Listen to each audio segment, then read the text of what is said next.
everybody, I'm Tom Vasel and welcome to 51 reviews in who knows how many minutes. We'll start the timer. We're going to go through 51 different, really quick summaries and reviews of board games. Most of these games that I'm talking about in this video, I will give a either feature-length review to or at least a shorter, longer review to them. And in fact, some of them I already have reviewed. So these are just kind of a quick summary. If you want to know about 51 different games, let's get started now. Okay, so we're going to do these in alphabetical order. We'll start with 20 Strong. I know that this was reviewed by the rest of the Dice Tower. I have not played the follow-up scenarios, only the initial scenario that came with it, which is like aliens and you're robots fighting aliens. I didn't particularly like it that much. The system itself is interesting, and it's very good quality because it's chip theory, but I just found that as I'm rolling dice, I wasn't sure how many dice to take. Sometimes I would turn over aliens and go, oh, I guess I lost on turn 1. I didn't find that to be particularly interesting. 5 out of 10. 7th, Citadel. I'm actually, this one I have an 8 out of 10, but I am really close to increasing this. The more I have it at my house and I'm playing through solo following up the live play we did in a 24-hour marathon, definitely an improvement on 7th Continent. Age of Inventors. This game from Meeple Pug is about inventors and making inventions, and it feels almost broken. The concept is great. There's a lot of cool aspects to it of getting inventors and stuff, but the game does not flow well and has kind of a very lackluster end game. Another 5 out of 10. Agemonia. I played this with the kids. Big, giant, grandiose game, and I think for a lot of people, this will be a 10 out of 10. It's full of story, character growth, is in a fantasy world that is not generic. Interesting things happen. There's combat. It's probably harder than it needs to be. But it feels different, and it feels like a breath of fresh air in this genre. I enjoyed it. I wish it wasn't necessarily a long campaign, but there's still a lot of good things to it. 8 out of 10. Avant Carde, or I'll never pronounce that right. But anyhow, this is a game in which you have a handful of cards, and you're playing Uno with them each turn, or trying to build out as many cards as you can to get money, and then you buy new cards to go in your deck. So it's kind of like deck building Uno to some degree, and yet it works. I find it to be light, fluffy, and fun. 7.5. Biohack. This is a game in which you are a dark scientist making weird creatures like half moose, half flying creature. There's a lot I like about this game. The worker placement is juicy, delicious, back and forth. I have some component issues with it, although the production itself is very, very nice. And there's some minor things in there, but the artwork and everything, it's really a cool game and feels different. 8 out of 10. Botany. This is a game where you're running around the world collecting plants and then coming back. It's not quite roll and move because you're using cards, but the cards have so much luck in them, they straight out ruin this game. Nice artwork and everything on these plants, but you are literally tied to a deck of cards, and then you roll dice sometimes to see what happens, and it's so crazy random. I just don't get it. 4 out of 10. Bower. This is a 2-player game from Cranio Creations, trying to place things out, and you're trying to figure out who has the most in each column, but you're not quite sure your opponent. It's okay. I just don't know that I want to play it many times, so 6 out of 10. Katootsie. This is a 2-player abstract game from Soda Pop, or not from Soda Pop, but in the Thunderworks Soda Pop collection in a soda can. This one's fine. You're stacking dice, very abstract. It's cute looking, but it's okay. 6 out of 10. Ceres. This is a mining game, an asteroid mining game where you're going out, Euro-style game, going out mining stuff. Again, a neat worker placement game where you're placing workers and or pulling workers off the board and placing them in front of you. So there's 2 kinds of things. It's a nice combination. 8 out of 10. Compounded. This is the reprint of Compounded, which is a game in which you are collecting different elements and then using those to build compounds. Very cool science game. Really good production. 7 out of 10. Courtisans. This is from Dinosaurs. Every turn you're playing 3 cards, throwing 1 in the middle, making things go up or down, playing 1 in front of you, playing 1 in front of someone else. And at the end, you score for the cards in front of you based on how high or negative they are. It is crazy random. I don't see any fun in this game at all. It's nice quality, but I really didn't enjoy it. So 4 out of 10. Cracklist. Cracklist is like Uno mixed with a word party style game where you're playing letters and you're playing categories, but also you're skipping people, you're doing other things. I hate it. It is a, what did I give this? A 4, a Cracklist? No, a 3 out of 10. Dodo's Riding Dinosaurs, the second version of this. This is its own game, but you can also mix it with the first one. It is basically Super Mario Kart. A lot of fun playing Dodo's Riding Dinosaurs. This is 8 out of 10. Don't Cross Me. This is a game where you're playing cards in the middle of the table and you're kind of building combinations. The rules are some of the worst rules I've ever read in any game. And it's trying to be Quirkle, but with cards, and it's really just a big, giant mess. 4 out of 10. Donut Shop. This is from Jeffrey Hours, who made the Piece of Cake, or the pizza game that was the follow-up to that.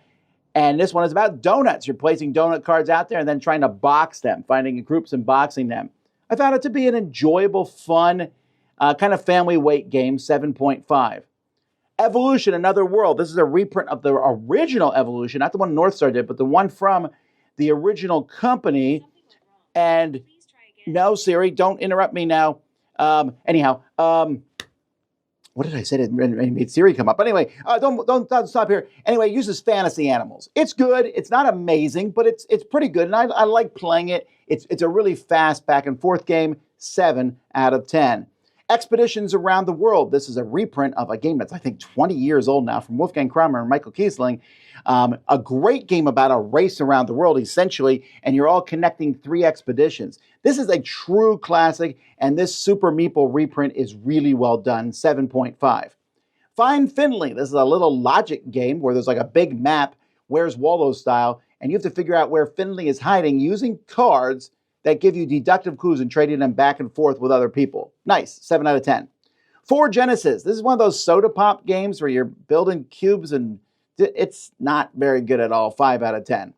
Hissy Fit. This is a cooperative game where you're trying to get a cat into a cat carrier.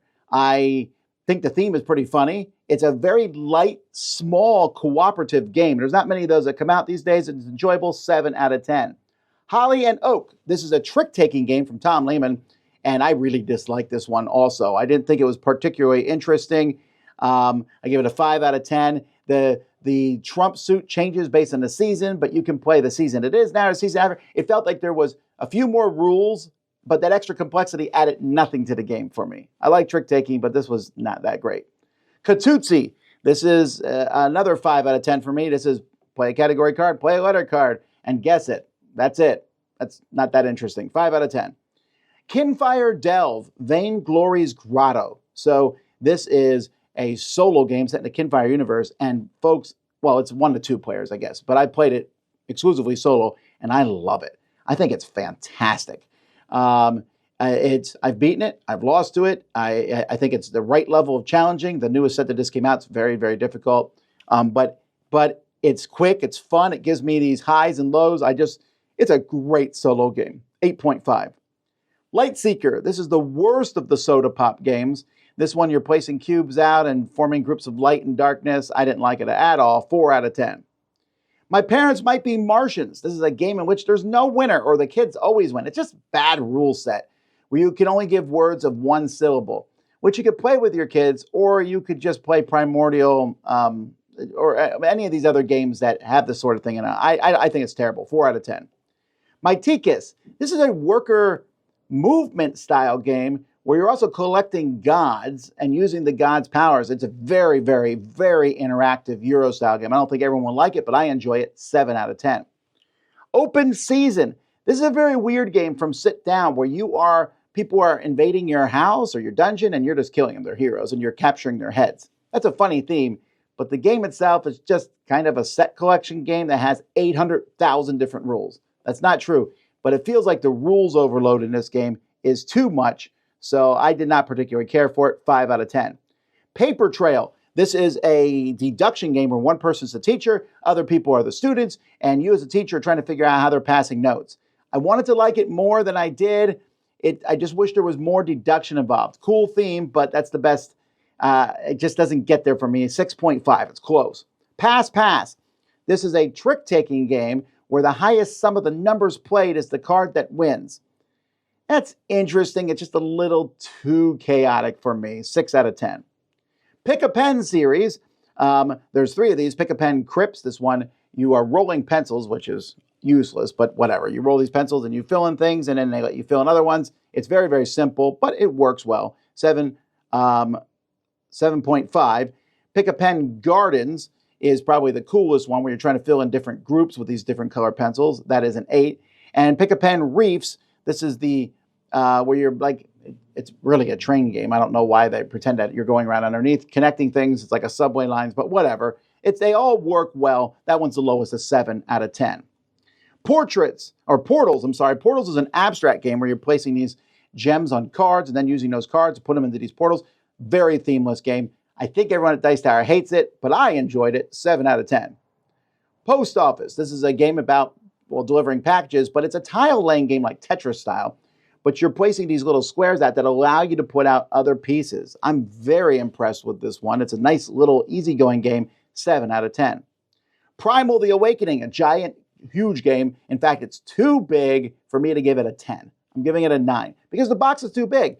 But for a boss battler and you have all these decks and you're fighting these huge dragons, it's such an amazing game. 9 out of 10. Quordor Pac-man. Quordor is a classic game, but I'm giving this one a 5 out of 10 because the Quordor game in this works. It's fine. It's a simple abstract game. It's okay. But the Pac-Man version of this, I think, is broken. I don't think Pac-Man can lose, which is a weird thing. 5 out of 10. Sequitur. This is a word game, but the object is to make words that meet goals, not necessarily to make words that have the most letters. Also, it's these cool pulling balls from a bag and putting them in this little tray. It looks really cool. Great components. Terrible box, but great components. 7.5. Sky Tower. This is a game that's almost there. I put it almost in the Uno category because you're building towers in front of you, and the cards that are on your left and right are cards that your opponent can't play. So that works pretty well. There's a lot of take that and stuff in the game. I find it amusing, but just a little shy of where I want it to be. 6.5. Slay the Spire. This is a faithful recreation of the computer game, but also it changes it to make it so it's co-op with your friends. Fantastic. Really enjoy it. 9 out of 10. Really a fantastic cooperation. Slingz. This is another game where you're playing categories and letter cards and matching them. This has nice production and it's fine. That's a 6 out of 10. Spark Riders 3000, another cooperative game. I keep telling people that cooperative games, I'm starting to weary of them, and I have yet another one that I'm giving a 9 to. Love the story, love the app integration, love the spaceship and components. It's just so much fun. So 9 out of 10. Task Team. Do a random task between two teams. I hate it. I hate it so much. The only reason it doesn't get a 1 is because it comes with 2 tape measures in the box, which I can use for something else. But I really hate this game. I cannot fathom. 2 out of 10. It's just so awful. 10 Tricks. This is Tetris, the game. It really is. I mean, there's some pieces that aren't in Tetris, but you're literally dropping pieces on your turn, and then your opponents, you're causing problems to your opponents, basically. There's some special cards and stuff in the mix, but overall, that's what it is. There's a little too much luck for me to love it, but a 6.5. Top Cap is my favorite of the Soda Pop games, a nice little abstract game. It's actually pretty good. I give it a 6.5 because I don't want a game in a soda can and it's with bottle caps and you could just play the game anywhere. But I still think it's an amusing game. 6.5. Topo Chef. This is a game about kids. It's a kids game about memorizing dice and then moving stuff around in a circle, putting cheese, and when you think it's the right number, you find it. Really good for kids. Not so much for me, I suppose, but 6.5. Unboxed. This is a game in which you are opening a box and figuring out the rules of the game. I'm not sure who this is for. The games aren't that good. You just are looking at a bunch of game components and going, here's some clues, and this is how the game works. I found no desire for this at all. 5 out of 10. And I'm someone who loves games. I can't imagine playing this with people who don't play hundreds of games. Anyway, let's see, where are we at? Union Stockyards, a game about running a slaughterhouse, which sounds a little dreary and depressing, but I really enjoyed the mechanisms. It's a fast worker placement game with some really interesting economic ramifications to it. 8 out of 10. War and Right. This one is weird. It is basically half diplomacy, half, like a tiny little game. You're writing your orders and going back and forth. I guess it's what it is. It's a 2-player mini diplomacy in 15 minutes. And it works for what it is. There's a little wonkiness. The rules aren't great, but still 7 out of 10. Yokai Pagoda. This is a really weird kind of Uno, really, where you're trying to match different cards that are up there or try to be higher or lower, some weird rules. But other than that, that's really kind of what the game is. 6 out of 10. And then finally, Yummy Kitty This is about collecting cards. The cards are facing other people, but you pay with them with cards from your hand. It's fine. It's cute. Some people are going to like it. A 6 out of 10. And there you go, folks. Almost just shy of 15 minutes. We talked about 51 games. Thanks so much for watching. I'm Tom Vasel. This is the Dice Tower.